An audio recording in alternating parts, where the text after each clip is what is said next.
अचल है, शिक्षा को लेकर, स्वास्थ्य को लेकर, इस पर क्या कहना चाहिए? कि सरकार कह रही है कि यूपी में जो कानून व्यवस्था है उसका कॉपी पूरे देश में किया जाए। यूपी की कानून व्यवस्था अगर पूरे देश में उसकी कॉपी की जाएगी तो कानून व्यवस्था पूरे देश से खत्म हो जाएगी।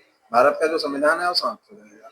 स्थिति यह है कि लड़कियों का किस तरीके से स्कूल जा रही लड़कियों का अपहरण हुआ आप लोगों ने न्यूज देखी। अभी आज भाजपा नेता के घर से मासूम बच्चे की लाश मिली, 5 घंटे पहले बच्चा मर गया था, उसके बाद उसको आज हॉस्पिटल लेके गए।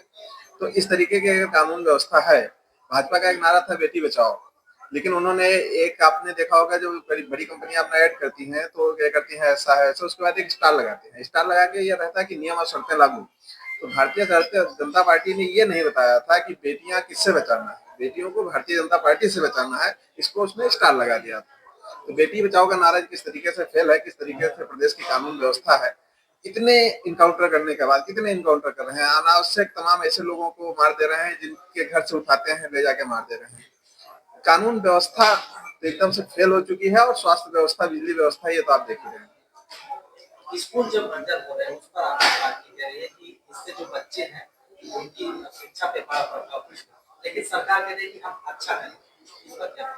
सरकार तो अपने हर फैसले को अच्छा ही बताती है, और जो मर्जर का वो है ये एकदम दलितों के, पिछड़ों के और अल्पसंख्यकों के साथ साथ जो गरीब अगड़े भी हैं उनके खिलाफ है, और खास करके लड़कियों के बिल्कुल खिलाफ है। लड़कियों की जो शिक्षा पहले नहीं हो पाएगी, और ये जो भारतीय जनता पार्टी जो सरकार में है ये व्यवसायी लोग, ये व्यवसाय को ध्यान देते हैं। इनको इससे मतलब नहीं है कि शिक्षा किसकी होनी है किसकी नहीं हो पा रही है।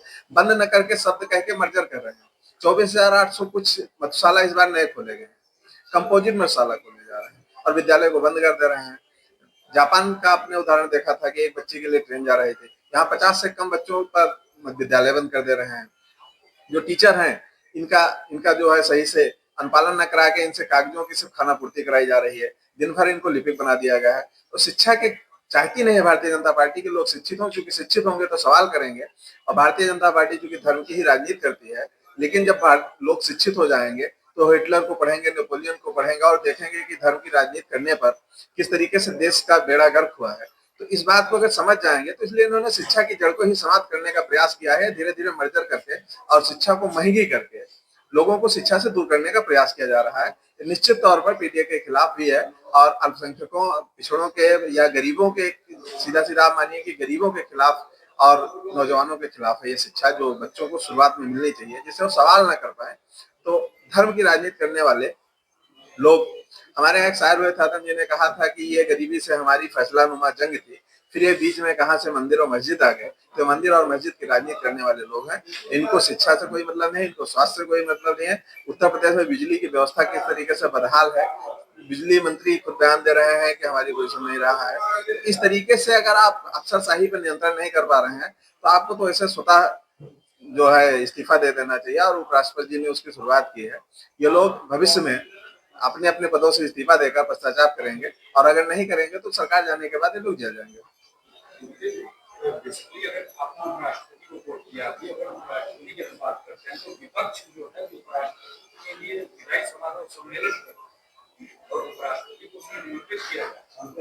तो अगर आप ये बात कहते हैं कि उपराष्ट्रपति ने इस बात की शुरुआत करी इस्तीफा देंगे, तो ये बात तो कॉन्ट्राडिक्टरी हो रही है, दोनों बातें आप देखिए हमारा एक संस्कार, मेरा इसी के साथ दूसरा सवाल ये होगा कि अगर एजुकेशन सरकार का ये है कि हम जो अपोजिट क्लासेस या स्कूल को प्रमोट करने की कोशिश कर रहे हैं उससे एजुकेशन व्यवस्था बेहतर होगी ना कि खराब, इन दोनों पर आपका? देखिए एक हमारा संस्कार है कि जो हमारे बुजुर्ग हैं या कोई है अगर अपनी सेवा के बाद जा रहा है तो उसको हम विदाई करने का कार्यक्रम करते हैं, जिसके क्रम में हम लोग ये कर रहे हैं। लेकिन उपराष्ट्रपति महोदय को कहीं ना कहीं ये फील हुआ है कि हम गलत दलों के साथ कुर्सी पर आसीन रहे हैं, तो उसका पश्चाताप करेंगे वो। आप देखेंगे बाद में उनके, जैसे बिहार के डीजीपी का बयान आया था और तमाम तरीके से ऐसे वो पश्चाताप करेंगे, और जो कह रहे हैं कि हम ऐसा करेंगे। जो शिक्षा व्यवस्था मौके पर चल रही है, आप बताइए कि जो बच्चा 1 साल, एक कक्षा 1 में है, 5 साल का है, 6 साल का है, ये किस तरीके से दूर जा पाएगा। जो मर्जर की व्यवस्था है ये कैसे जाएगा, 1.5 किलोमीटर, 2 किलोमीटर, 2.5 किलोमीटर तक के अगर विद्यालय बना देंगे तो वो बच्चे कैसे जाएंगे। तो शिक्षा व्यवस्था जो चल रही है उसको बंद करके किस तरीके से सुधारा जा सकता है, ये तो माननीय मुख्यमंत्री जी और शिक्षा मंत्री जी उत्तर प्रदेश के बता सकते हैं कि बंद करके किस तरीके से सुधार किया जा सकता है। देश के जो साधु संत हैं आपके पार्टी में मुखिया अखिलेश यादव, अब उन पर सवाल उठा रहे हैं। पहले बाबा बागेश्वर को टारगेट किया, उन्होंने कहा कि अंडर टेबल पैसा लेते मोदी का, और उसके बाद राजनीति से उन्होंने कहा कि श्री कृष्ण का पहला नाम क्या था। तो ये जो सपा का पूरा जो बाबा का, आपको क्या नहीं लगता कि इतना स्ट्रॉन्ग अब हिंदुत्व की बात बीजेपी कर रही है तो इससे प्रभाव ज्यादा नहीं? देखिए, ऐसा है, हिंदुत्व की बात बीजेपी नहीं करती है, बीजेपी से बलगराने का काम करती है। हिंदुत्व के नाम पर, धर्म के नाम पर राजनीति करती है। भारतीय, अगर हमारे राष्ट्रीय अध्यक्ष जी ने अगर किसी का नाम पूछ लिया कि भगवान श्री कृष्ण का पहला नाम क्या है, तो इसमें गलत क्या है? और दूसरी चीज, हम किसी को अटैक नहीं कर रहे हैं। अगर आप जो है धर्म का चोला ओढ़ के किसी दल का प्रचार करेंगे, तो हम ये मानेंगे कि जिस तरीके से तमाम साध्वी लोग संसद में आए, उमा भारती जी आई, बाबा योगी आदित्यनाथ जी आए, तो वो संत थे, और तमाम ऐसे स्वामी चिन्मयानंद थे, ऐसे तमाम लोग सदन में आए जो चोला ओढ़ के आए। तो हम तो ये जान लेंगे कि आप चोला ओढ़ के सदन में आने की तैयारी कर रहे हैं, तो हम सवाल तो आपसे पूछेंगे। अभी आपने कहा कि जो हिंदू है उनको बरगलाने का काम करें, लेकिन महाकुंभ में इतनी बड़ी तादाद में जो हिंदू है, तो क्या सब बरगलाएगा हिंदू? ये जो महाकुंभ में इतनी बड़ी संख्या में, और ऐसी व्यवस्था जो सब सबसे पहले शायद भारत में ऐसी तस्वीर बनी है प्रयागराज में जो आपने बिल्कुल आपने सही कहा, ऐसी दुर्भाग्यपूर्ण तस्वीर इससे पहले कभी नहीं आई। जिस तरीके से वहां भगदड़ हुई, और लोगों को, आपने एक वीडियो देखा होगा, छोटा सा न्यूज चैनलों के कैमरे तोड़ दिए गए, और लाशों को किस तरीके से डल्लफ में भरा गया, जेसीबी लगा के भरी गई। आंकड़ा आज तक वो नहीं दे पाए कि कौन से लोग मरे थे, कहाँ के लोग मरे थे, कितने लोग मरे थे, ये आंकड़ा नहीं दे पाए। लोग अपना FIR करते रहे कि हमारे परिजन कुंभ से गायब हैं, और कुंभ से गायब है, कुंभ से गायब है, ये आंकड़ा नहीं दे। तो ऐसी दुर्भाग्यपूर्ण तस्वीर ना कभी आई थी, और हम उम्मीद करते हैं कि भविष्य में कभी ऐसा आए भी ना। अभी जो जनसंख्या के लिए जो छटनी के लिए बिहार से लेकर और यहाँ तक बात हो रही है, देश में जो बात हो रही है कि जिस जाति के जितने लोग हैं सबको चिन्हित लोग, ये मुद्दा पहले जब बीजेपी उठाती थी तो उस समय सवाल था, बीजेपी ने कहा कि अब भी चाहते हैं कि आप कर दीजिए, इस पर क्या बोलते हैं? देखिए, जातिगत जनगणना होनी चाहिए, लेकिन जो पार्टी जनगणना नहीं करा पा रही है, वो जातिगत जनगणना कहाँ कराएगी? और जातिगत जनगणना की बात भारतीय जनता पार्टी ने तब की, जब हमारे सैनिकों के खिलाफ एक आंदोलन चल रहा था कश्मीर में, कि और मीटिंगें हो रही थी, कभी रक्षा मंत्री बुलाए जा रहे थे, कभी सेना प्रमुख बुलाए जा रहे थे, कभी विदेश का दौरा रद्द हो रहा था। उस टाइम भारतीय जनता पार्टी ने तमाम जद्दोजहद के बाद पूछा कि आखिर कौन जात हो। तो कौन जात हो पूछने वाले लोग जो जनगणना नहीं करा पा रहे हैं, वो जातिगत जनगणना क्या कराएंगे? अगर ईमानदारी से जातिगत जनगणना कराएं, तो हम उनका स्वागत करते हैं। अखिलेश यादव जी को गाय के गोबर से दुर्गंध आती है, और आप कहते हैं कि देखिए, गाय के गोबर का दुर्गंध को इस कंटेस्ट जो है मीडिया के लोगों ने अलग से तोड़ के निकाला। जहां अव्यवस्था है, पशुपालन जो गौशाला है, वहां पर अव्यवस्था है। अव्यवस्थाओं का जो भंडार होगा, तो उस पर प्रतिपक्ष का नेता जो सवाल उठाएगा। तो उन्होंने कहा गौशाला से बदबू आने का मतलब ये नहीं था, गौशाला में किस तरीके से पशु मर रहे हैं, और पशु जब मर जाएंगे, उन्हें भोजन की व्यवस्था सही नहीं हो पा रही है, और पशु मरने के बाद बदबू तो आएगी ही।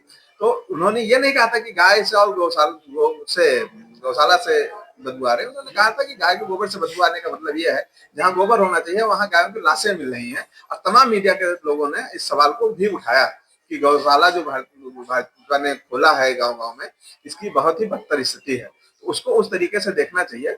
और ये गाय को धार्मिक रूप से जोड़ के कि गाय के गोबर से बदबू आ रही है, इनको जो है हिंदू से मतलब नहीं है, ये गलत कंटेक्ट था।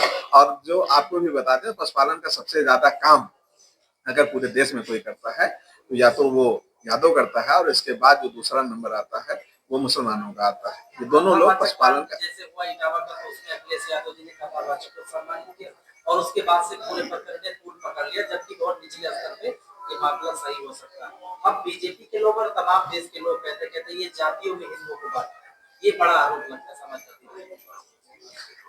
क्योंकि बीजेपी सिर्फ हिंदू की बात करती है, वो जाति नहीं जा रहे, लेकिन अब सपा पे लगता है कह रहे ये जातियों में हिंदुओं को बांट।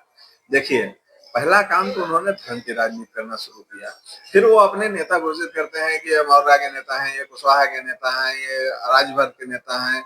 इस तरीके की जातियों के बांटने का काम भारतीय जनता पार्टी ने शुरू किया, समाजवादी पार्टी ने नहीं किया। समाजवादी का नारा होता है समाज को लेकर चलने का। हम जाति धर्म की बात नहीं कर रहे हैं, हम मजहब की बात नहीं करते हैं, हम तो सीधा विकास की बात करते हैं, जिसपे चर्चा नहीं करना चाहते। तो विकास से बरगलाने के लिए भारतीय जनता पार्टी जो है वो मुद्दे से हटाने के लिए, या तो हैं पिछड़े हैं, दलित हैं, अल्पसंख्यक हैं, इसमें भड़काने का काम कर रही है। किसी भी तरीके से वो जो अपने रिपोर्ट कार्ड को प्रस्तुत करके उस पर चर्चा नहीं करना चाहती। 27 के लिए क्या कहेंगे? पार्टी आपको कितना शुरू होंगे चुनावी मैदान? 2024 में आपने आंकड़े देखे, उससे हम आगे बढ़ेंगे और पूर्ण बहुमत की सरकार बनाएंगे। 24 में तो आप लोगों ने संविधान को लेकर लोगों को भ्रम में डाल दिया। हमने क्या भ्रम में डाल दिया था? संविधान ये बदल देते, लोगों ने कहा संविधान बदल जाएगा। संविधान ये बदल देते, इसमें कोई शक नहीं है। अगर 400 सीटें इनको मिल जाती तो संविधान बदल देते। और इनके महत्वपूर्ण स्थल अयोध्या के वर्तमान सांसद ने कहा कि 400 सीटें मुझे इसलिए चाहिए कि संविधान बदलना है। अगर इनके मन में दोष नहीं होता, अगर ये संविधान बदलने की सोच नहीं रख रहे होते, तो उस सवाल का इनके बड़े नेताओं ने खंडन किया होता। लेकिन आज जब सीटें कम आई हैं तो आप कह रहे हैं इन लोगों ने बरगला के गलतफहमी फैला के ऐसा किया। संविधान के मूल ढांचे को परिवर्तन नहीं किया जा सकता, ये ऑलरेडी संविधान में लिखा है। और इस बात में देखिए परिवर्तन की बात में चाहे आप इंदिरा जी के दौर से देख लीजिए, बड़े सारे परिवर्तन हुए, अमेंडमेंट्स और पॉसिबिलिटीज हैं उसकी, लेकिन मूल ढांचे में जो एक आरोप लगता है कि मूल ढांचा बदल दिया जाएगा, संभावना ही नहीं।